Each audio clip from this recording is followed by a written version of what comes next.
some of the biggest things that I would recommend for anybody that's dealing with any kind of skin condition, especially like eczema or psoriasis, first of all, you have to deal with your emotions as well, because emotionally, there's a big connection between what shows up on our skin. So it's blockages, not just in your like elimination areas, like from your body, like you want to sweat, you want to breathe, your lungs, your skin, you want to pee, you want to poop, you want to get everything out. You need to eliminate all the toxins from all those areas, but you also have to eliminate everything emotionally, because otherwise we get issues, it's issues in the tissues, we got issues and we get issues in the tissues. So we have to get rid of them. Let's learn how our next guest gets up, dress up, and show up on purpose. Enjoy the episode.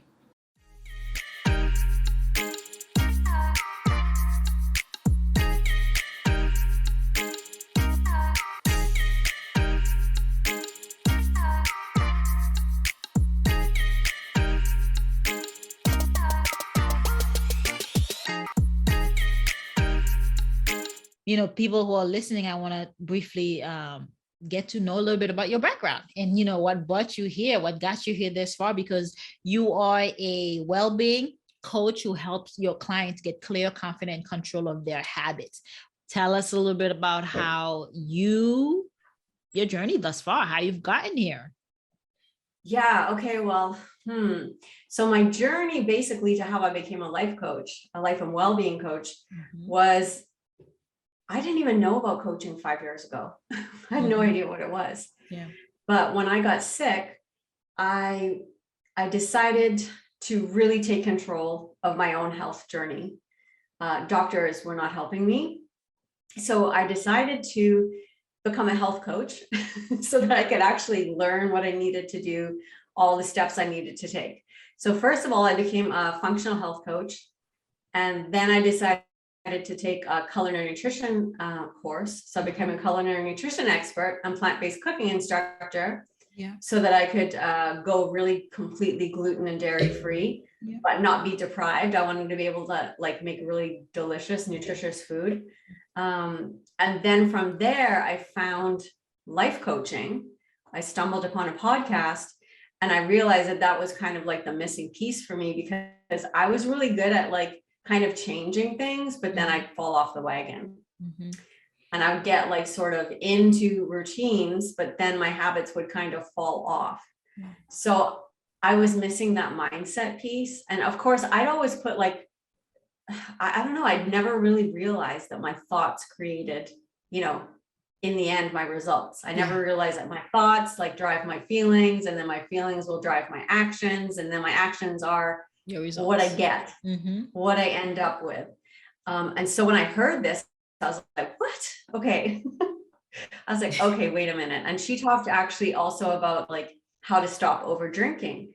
And I was like, kind of depending on my weekly wine habit to relieve stress. And I was in a lot of pain. And I just realized I was drinking a little too much. And I mean, I wasn't considering myself an alcoholic or anything like that, but that was a one habit I was finding really hard to stop. I'd already been really good at like cutting out the sugar and cutting out all other things, but it was that one thing I was using kind of as a crutch. And so when I actually implemented that mindset tool and what she was teaching, it was like, holy, like it works. So I was hooked on it. I just decided right there, like after I kind of followed her podcast for probably, I'd say a year, like I followed it for a good year, and I started implementing all the tools and really just, I'd already been doing lots of things that were healthy because I've always been a healthy person. But what happened in 2015 that started this health crisis was I had an allergic reaction to metal braces. And that created a systemic response, which was an autoimmune response, which created this crazy rash all over my body. I won't even get into the gory details, but I mean, it literally stopped my life in my tracks. I couldn't even get dressed. Wow.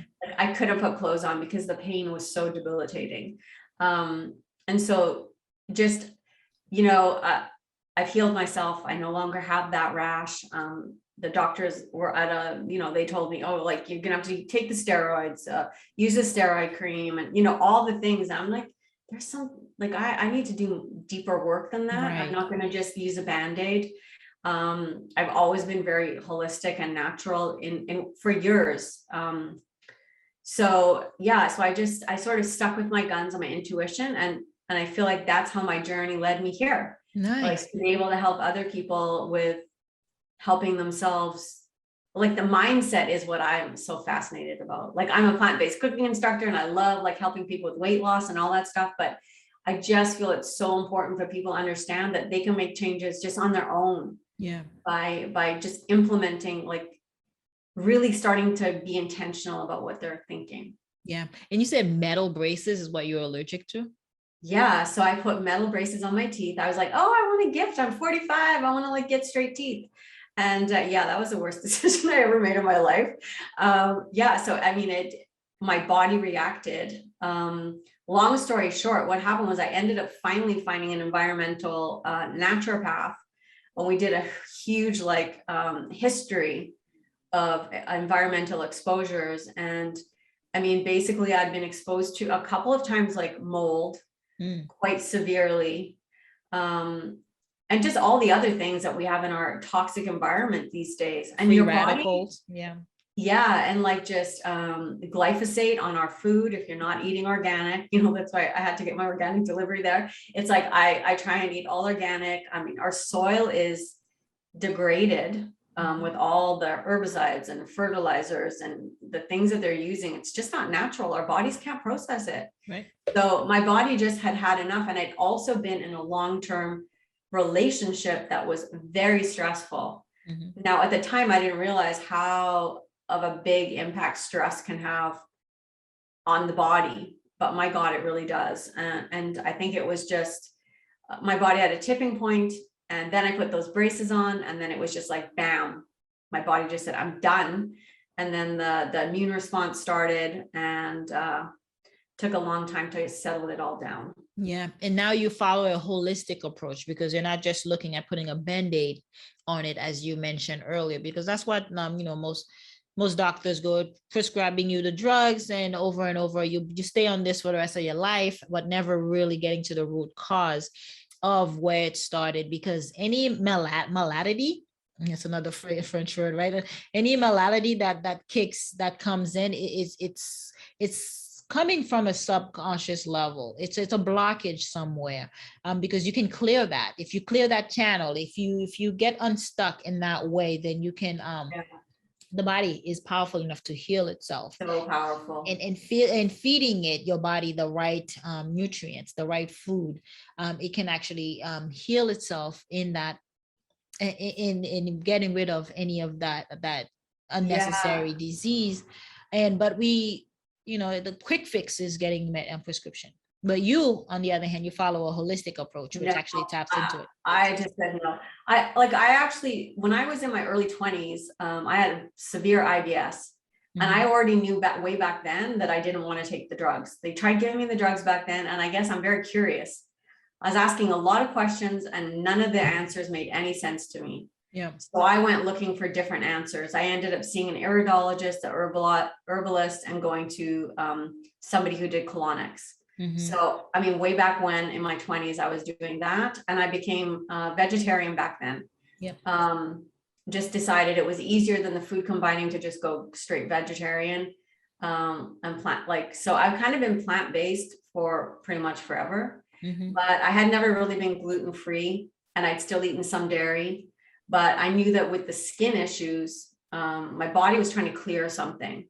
And in order to give my liver a break, I also needed to get, the gluten, because wheat these days it's not the quality it used to be, like that our great grandparents, were living on. So I just wanted to give my body the break that it needed. And that's the same with like cutting out alcohol was important too, because your skin, your liver needs to be processing everything just on a daily basis. And adding any medication, your liver starts to process that as well. So for me, it was just, I've always been had a very holistic approach to things. I've done yoga and always exercise and stuff, but this one it was a curveball, because it was like, what is going on, What were some of the things you used to help with the skin rash? Some of the produce. Yeah, so I did so many different things. Gosh, I can't even remember. I'd have to go through like my whole little journal. But some of the biggest things that I would recommend for anybody that's dealing with any kind of skin condition, especially like eczema or psoriasis, first of all, you have to deal with your emotions as well, because emotionally, there's a big connection between what shows up on our skin.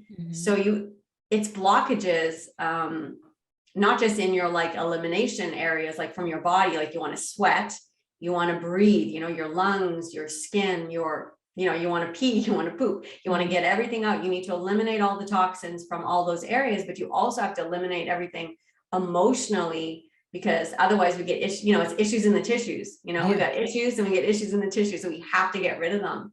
And so for me, one of the big things I did was, I went for a fascia release. I don't know if you've ever heard of it. So it's called, oh my God, what can't my name? Anyways, if you look it up and look at fascia release, it's a type of massage, and it's deep tissue, but it's very different than deep tissue massage, because the way I don't even know how to explain it, but he's brilliant, the guy I go to. And I mean, I had a few sessions with him where I'd have like an aching elbow for years. The first session, it just went away. Wow. Because it's like the fascia connects it's like a big stocking really, that from your toes up to the top of your head.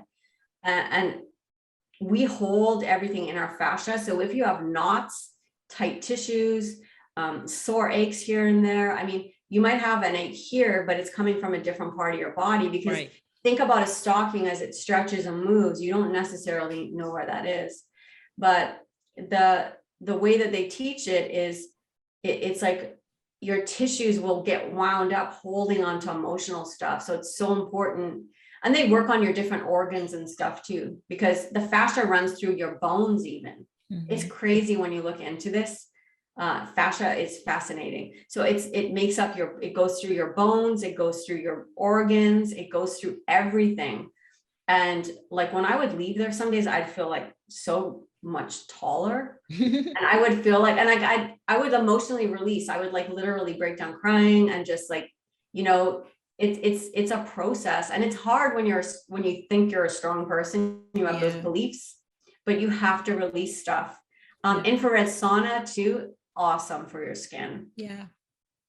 Yeah, I've used the sauna for sure. I've done the cold, hot remedy. So take a cold shower, get in the sauna. I do that, with skin brushing. Do that too, and get back in there. So that's releasing. And the fascia, I'm gonna actually look it up to see how it works and who does it in the local area, because it ties into that blockage, releasing energy. There's a pinch somewhere that you need to release, and so that will help doing that. And that's something that my line of work does as well, is releasing that when you're stuck mentally, that subconscious blockage, that limiting belief, or that trauma that keeps you at bay, where you really want to go 100 miles per hour, you want to thrive and you want to succeed.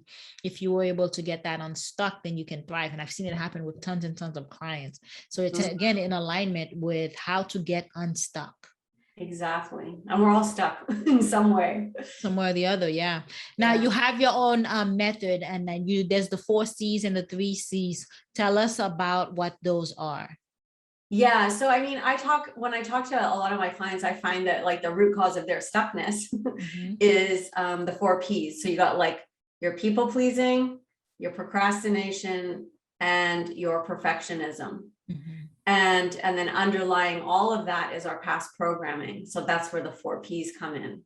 And so I like to just work with people to figure out, honestly, I believe that most of us are suffering with all of them in some capacity, depending on which area of our life, people pleasing might come in more in your relationships or your family life.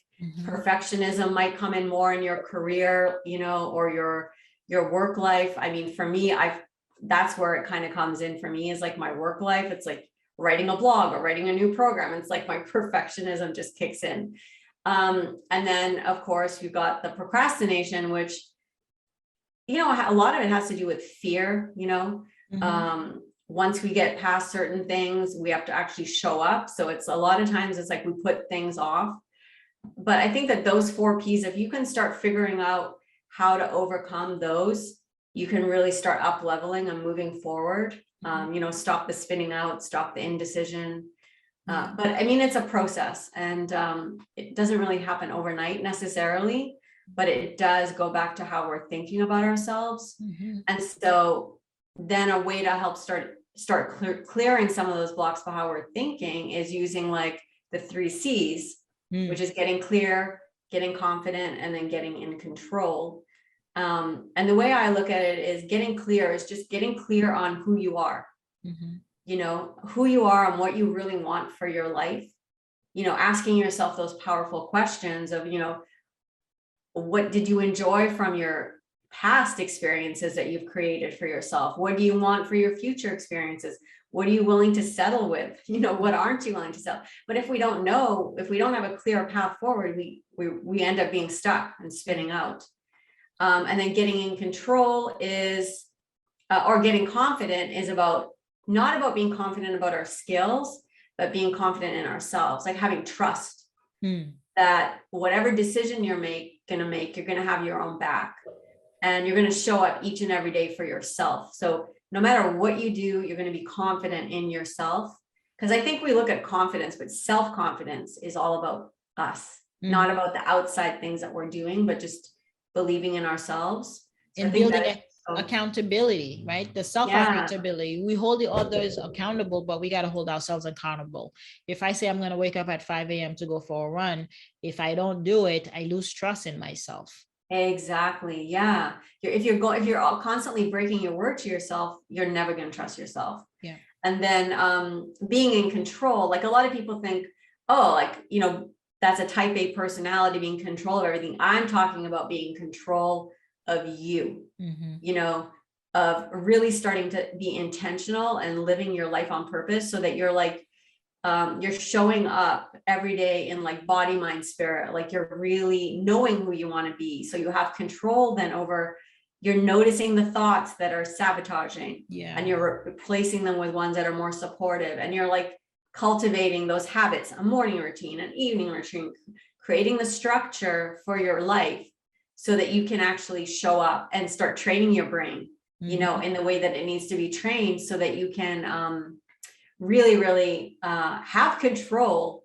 over the results you're creating, because we are all creating them, whether they're bad or good. We are actually creating them by the decisions we make. So so that's kind of the whole thing. That's that isn't like actually those are just the things. It isn't the same process for each person, because everybody's so individual, but those are kind of like, it's a good framework for people to kind of wrap their head around what could be tripping them up, and then which areas they might need to really start building on to be more in control of like what they are creating for themselves. Yeah, that speaks quite a bit of volume. It's not controlling other people. It's not controlling your outside, because a lot of things are going to be out of our control. But what's important is how we react to them. That's that type of control you're referring to, right? Exactly. It's like, how do you control your thoughts, your feelings, and your actions, reactions? Like you said, like having control. If you make a promise in the morning to get up, then you get your ass out of bed and you do what you said you're going to do. It's having control over not wanting to control everybody else, because you can never control anybody else. Like oftentimes we think people create our results for us. We think that they're making us feel angry. No, you're making yourself feel angry. They're being them, and it's how you're thinking about them that's making you feel. It's about how you're thinking about their words that are making you feel a certain way. They can say you're ugly or stupid or useless, and you can be like, no, I'm not. Yeah, right. Actually, you have no idea what you're talking about. And I return that to you, right? I don't take it. I don't accept it. Yeah. Exactly. Yeah. But so that's getting that control and just really realizing that nobody has control over you except for you. Yeah. For type A personalities and upholders, people who are so adamant, perfectionists, who needs things a certain way. Because I know when I got married, our first thing was like, okay, who's going to do what? How clean is the house going to be? Because I'm type A personality, and I need my environment to replicate how my brain is organized and thinking. And then for my husband, he was so lackadaisical about it. He didn't really care. So for us, those type of people, how do we relinquish that so we don't let it boggle down on us. So we're not constantly just arguing about, hey, you should put that back where you found it, and just kind of let them be. Yeah, well, this is where it gets really interesting when you have to cohabitate with someone, or when you have kids and stuff, right? It's like everybody's going to deal with it differently, but I mean, you cannot control another person's actions. You can't. So it's like, if he leaves his socks on the floor, you can either get pissed off at him, like, and tell him 20 times to pick up the socks, or if they're bothering you, you can just pick up the damn socks and throw them in the dirty clothes, and then it's done. I mean, honestly, and other people will say, well, why should I have to do that? I don't want to do it. You don't have to do it, actually. The socks could stay on the floor. Yeah. It doesn't bother his brain, it bothers your brain. For your own sanity, do something. What can you do about it? I see. Yeah. And I mean, it's like it, and I mean, obviously you can sit down with your partner and have like that discussion, but there comes a point where that person might not value, spending 2 minutes a day, like picking up his stuff or doing whatever. Like you got a 15-year-old who never cleans their room. I have this talk with my friend all the time. Yeah. And I'm like, just close the door on her room and you don't have to see it. It's like, because you're not going to change her right now. You're not. So it's like, it might still bother you, but you can start training your brain in a way that you're not going to be bothered by it anymore. And then is that a decision that one makes? I think that is a decision. It's a conscious decision to be okay with it. It's just like when you're in a work situation where you're dealing with all these different personalities, or even if you're like, say, someone who's like an entrepreneur and you have clients that are super picky, or you have, you're a web designer and someone wants to change something like freaking 50 times, or then they change their photos. You can either get so upset and like really spin yourself out, or you can figure out where they're coming from and understand what they're thinking, and then figure out a way to deal with it that makes you happy. Yeah. It's a lot of it I'm hearing from you, Sarah, is emotional intelligence, being able to regulate your own emotions and understanding of other people's too. Yeah, it's awareness, right? And I mean, I'm not saying that you don't have boundaries. That's a completely different issue altogether.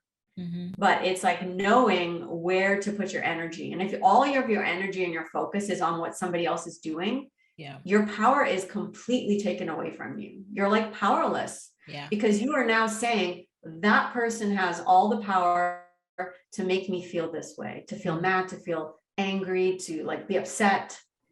Well, I'm not going to give anybody else that power. For me, I might still choose to be angry. But at least I know I'm choosing it. It's your choice, and you kind of you feel empowered in that way. Now, I want to ask you, how can one get to that state? Because I know for me, it's having that structure, it's having that morning routine, it's having that time in meditation, that time in silence, or just simply allowing myself to process my thoughts. So tell us, how can one get to that level, begin that process if they don't have it right now? Yeah, well, I mean, first of all, you have to be like really aware of yourself. How are you thinking? And of course, because that's how it kind of all begins, is with the awareness of what you're thinking. And then when you're in these situations, initially, right, you're going to probably still fly off the handle to begin with.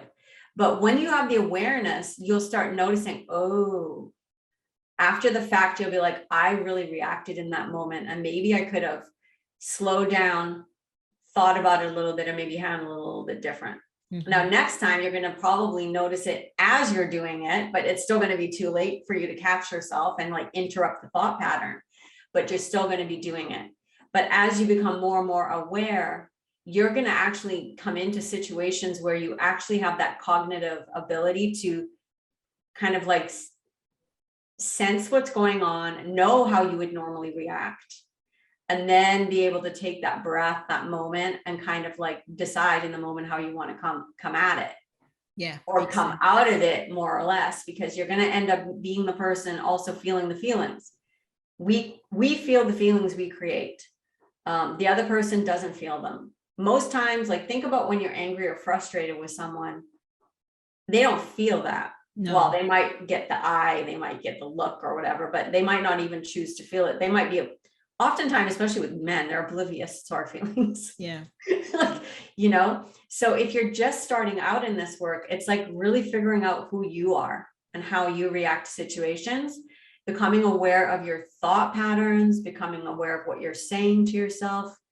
Journaling is really good, Mm-hmm. just to see, because when things are floating around in our head, it's hard to like kind of separate the fact from the story, Mm-hmm. and just like the truth from the lie. Yeah. So if we can start writing things down, and if you're new to journaling, you can just like do thought storms, just write it all down and then just read it back and start seeing where there might be some facts, where there might be some stories, or that all or nothing thinking, Mm-hmm.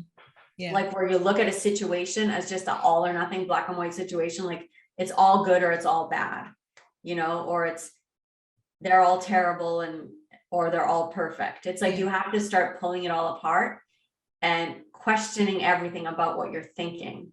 Then you can start to kind of add in those different thoughts, or start questioning and adding in new things to kind of interrupt the thought process as they're happening in those different situations. But I think we all just need awareness, first of all. Yeah. Like, it's awareness creates space to kind of learn who you really are. And we don't often know who we are And until we start seeing our thoughts. yeah, that's true. To begin the change, the transformation, because you got to start rewiring the mind, the brain, almost, so that when the trigger takes place, when that comes up again, you know how to better respond to it. And then the brain starts remembering your last behavior. And then that's where automation starts. That's where habits begin to build, because if it remembers how you reacted last time, it will replicate it so that it's easier for you to do it. So if you do the work, it'll become easier over time. Yeah. And it's like using the prefrontal cortex, right, to plan in ahead. It's like, okay, in these situations, I plan to show up this way. I want to think these thoughts, and kind of have a strategy too. Like, I mean, we're talking about a wide variety of things here, but depending on what it is you're trying to deal with, you want to kind of, like you said, using your thinking brain, not just your autopilot primitive, brain. Yeah. So yeah. And it's like all about learning, oh, I can actually use that, because sometimes we don't realize we really can use that decision-making brain. It's so powerful. And once we start training it to do what we want, then you really start getting those good habits, not those bad habits. And it becomes easier to build. Yeah. And as I was listening to you speak, when you say you do the work for you, where you're angry at somebody, they don't really feel the same way, right? And you over here building toxicity in your system, your blood, and that caused you to get rashes and ulcers and all kinds of disease in your body, disease in your body, in your body. And the other person is fine, they're living their life with no problem, and then you're the culprit, you're the issue. And when you said that, what came to mind was forgiveness. You don't forgive somebody who's harmed you, who's hurt you, for them. You do it for you. I was saying forgiveness is what came up, is you don't forgive somebody for them, you forgive them for you. You forgive them for your own well-being, so that you can be happy, so that you can be healthy. Because if somebody hurt you and you hold on to that grudge, you're only hurting yourself. Yeah, I never hold grudges. It's just so pointless. Yeah. It becomes a heavy burden to carry around with you if you got a bunch of grudges against people. Yeah, and their people are living their life. They're going up, la-di-da, and you over here. Oh my God, yeah. So many people carry around baggage. Like, think about it. And then, they like, and it's really just, we don't realize that it's not, we think that we need to hold on to it. Because if we let it go, then we're forgiving them, and they don't deserve to be forgiven. And, they really did deceive me. Well, it might be true that they deceived you. It might be true that they genuinely hurt you, but you don't have to hurt yourself anymore. Right. It's not vindicating them. It's not saying, oh, it's okay what you did, but it's looking at that situation and saying, I'm ready to put that aside. I'm ready to shut the door on that experience. I'm processing, like, process it first. You have to process it. and then accept that it happened, and then be like, I'm going to say goodbye to all of that bad energy. I'm going to let it go. That's another thing you can do too, is write things down and rip them up or burn them, right? Like do that little ritual. Yeah. That's really helpful, I find. Just like, I'm letting it go, and just say it, and then let them off with love and light, and away it goes. And, you know, maybe even like do some saging, open the window and just let it all go. Yeah. And then you're like, okay, I'm good. Like that energy, you're creating new energy for yourself. It works. It's not about saying it's okay what they did, but what it is saying is, I'm no longer going to carry that burden of what happened. I'm going to just let it all go, and I'm going to be free of it. Yeah, and it works. Even the journaling and writing it down and burning it. I've had to do that so many times in my career, in my life. It works. Or simply just like doing my meditation now, I will say to somebody who's hurt me, or just pick somebody and says, may you be happy, may you be healthy, may you be at peace. Again, that's conditioning myself and my brain to let that go, so that I can be free to open up new opportunities. And it works. And even at the end of that, if I just say, I'm letting it go, I let it go, I let it go. Again, the brain doesn't know the difference. The brain, you're telling the brain, I'm letting this go. This is done with, I'm over it. And then the brain is going to go to work to make sure it is over.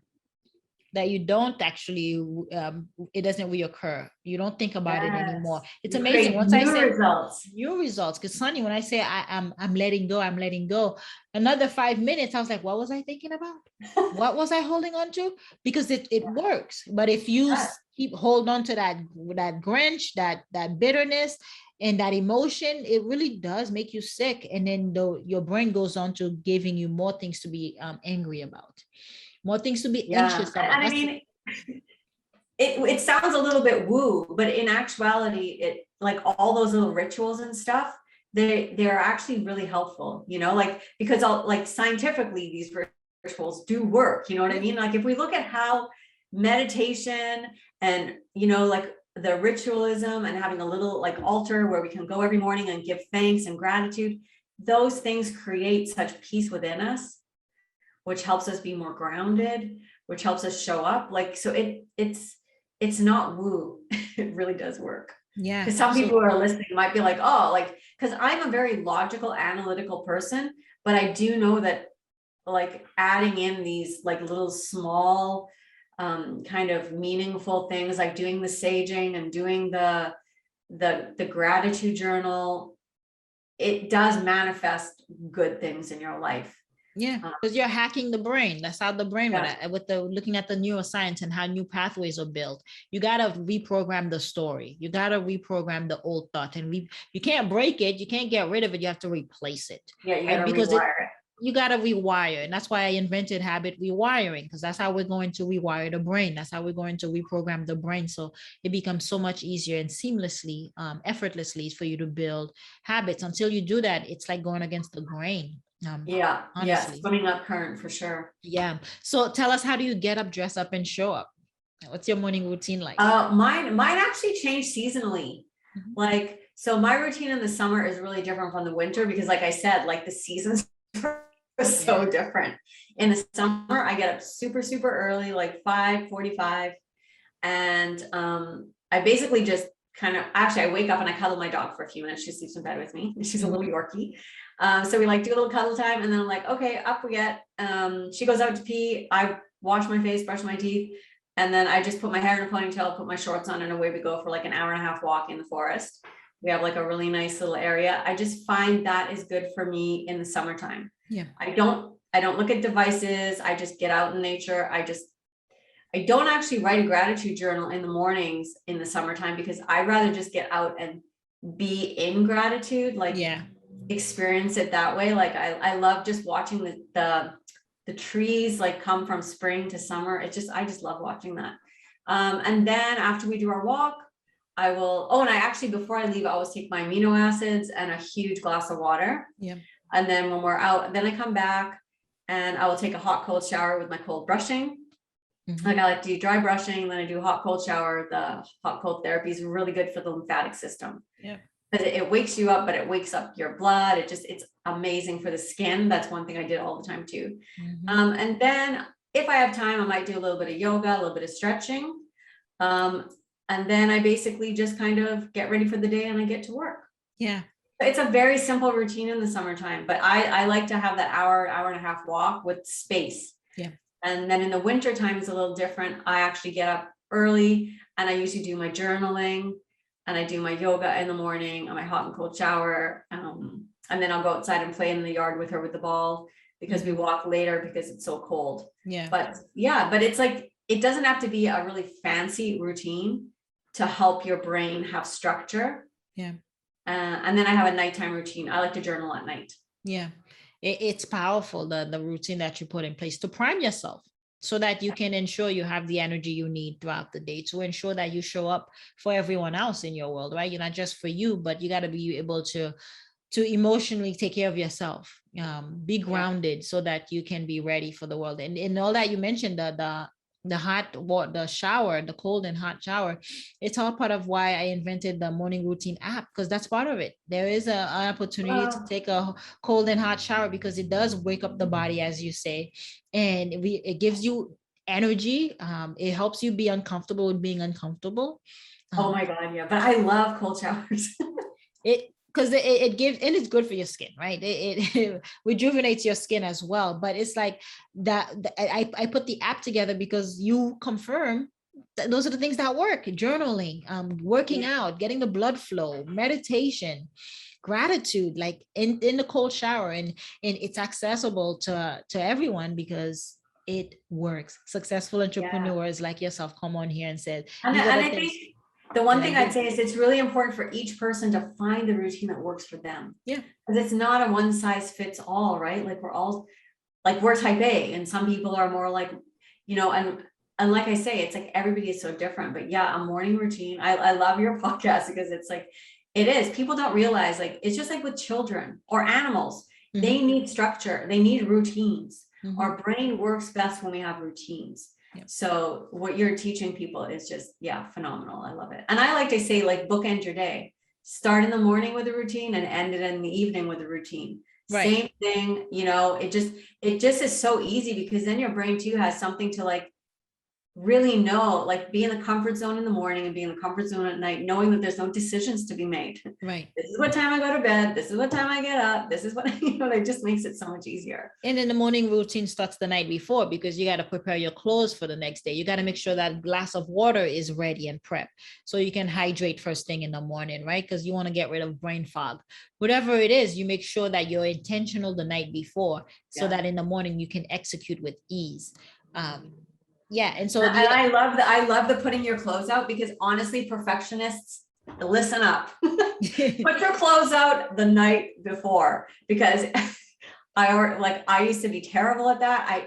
I got really smart, and when I was working in the office, that's what I would do. I'd have all my outfits would be laid out with my jewelry, like everything would be done. Like I know exactly what I was wearing. But before that, it would be like there would be clothes. I'd be like changing. There'd be like by the time I got home after work, because then there'd be like 5 outfits. Right. And you're mentally fatigued too. That's decision fatigue early in the morning because your willpower is being drained by all that decision and you haven't even left the house. So how can you be productive at work? How can you be productive at the end of the day if you're already mentally exhausted because you were just trying to find an outfit that matches? That's why Mark Zuckerberg, Steve Jobs, Dean DeGrasse, they wear the same thing. They know what they're wearing. Black and white. Yeah. That's what I wear. Everything's black. I used to take it to another level. For when I was working, I would plan out my whole outfit for the entire week. Monday through Friday, I know I'm going to wear the same pair of pants 3 times that week and then just change the shirt. It really makes it a lot easier for me to think and focus throughout the day because that's what's important for me is how can I capitalize on my brain power? Yeah, it's so true. Yeah. And I mean, I love all your advice because it's, like I said earlier, girl after my own heart, because those are exactly some of the things I used to do myself when I worked at the office. It's like, just now I've actually done it a little bit different. Like I said, everything is sort of black and white, and I have a few little things that I add in, but it's like whatever you can do, like you said, to take off that decision fatigue and just to make your life simpler and easier. Like people think that structure is boring, but when you have structure and routines and good habits, and you have a calendar that you keep and you know what's going on, you can actually schedule in spontaneous time where you can just go and do whatever you want. Like, okay, well, I've got 3 hours. I'm going to head to the beach, for a walk, or, but it gives you actually more space in your Absolutely. life and more free time when you're structured. So It's then you can be spontaneous. absolutely. Like I start my day at 4 a.m. By noon or even 3 o'clock, I'm done. And that's Yeah. because I've been structured and I've designed it to have all my meetings back to back, have all the work that I need to do. That way it frees up my afternoon. Now I'm like, oh, what can I do? Go out for lunch, late lunch, go to the beach. What do I want to do? It frees up that time. There's a really good quote to emphasize that is we first make our habits and then our habits make us, which is what Yes. we're talking about. It kind of frees up our time. We are our habits. Mhm. We are our habits. This is something I say all the time. It's like, listen, every single habit is actually who you are. Like every single thing you do, look at it, because everything you do in your life is a habit. The way you brush your teeth, the way you drive your car, the way you make your lunch, the way you talk to people. Yeah. Like everything is a habit because we've been programmed since childhood. Awesome. We can end it on We that can talk all note. day. I know we can end it on that note, Sarah, because we can go on all day. It's supposed to be a half hour. Look at it, we're pushing an hour. And so I have to say, you have to let us know, how can we connect with you? How can we find you? Yeah, so my coaching website is sarahwatkinscoaching.com. So Sarah with an H, SARAH, Watkins, WATKINS, coaching.com. And I have a free download there, a self-discovery guide that they can sign up for. And yeah, and then I'm going to be doing some workshops in the next little while, just talking about these kind of things. So they can just sign up on that contact page for my workshops, and they'll get any updates when I decide to launch them. I think I'm launching the next one in the end of August. Easy does it. Yeah. That well said. It's been a pleasure and an absolute joy to collaborate with you today to talk about all things habit and how we've evolved, how we can heal ourselves. I think the key here is using the holistic approach, the mental mindset piece of it to heal even rashes and allergies that you had. Like it's feasible, and it's not always has to be prescription and medication. It can also be meditation. It could be doing the massage you were talking about to release some blockage, or using a brain rewiring, a habit rewiring to remove a subconscious mental blockage from a trauma, because we are programmed at that early age and we don't realize how much it's affecting us as adults. Yeah, your work is like, like I love your work, and it's because what you're teaching everybody is they have personal power if they're willing to take it. Yep. It's all innate. We're born with it. And that's how I empower people to do the work every day. And I come alongside of them to do that same magical transformation. It's fulfilling. It is, right? I love this stuff. I love it. Yeah. So thank you so much again, Sarah, for coming on and sharing your knowledge with us. It has been super insightful, the things you shared with us today. I appreciate it. Cool. Thank you for allowing me to come on the show. And like I said, I love your work. I love your podcast. I'll continue to listen. Awesome. Hope you enjoyed today's episode. Please comment and tell us what was your favorite part, your favorite habit that you are going to try out for yourself today. Comment below. If you haven't already, be sure to subscribe. Until next time, I will see you at the top of your best morning routine ever. Stay blessed.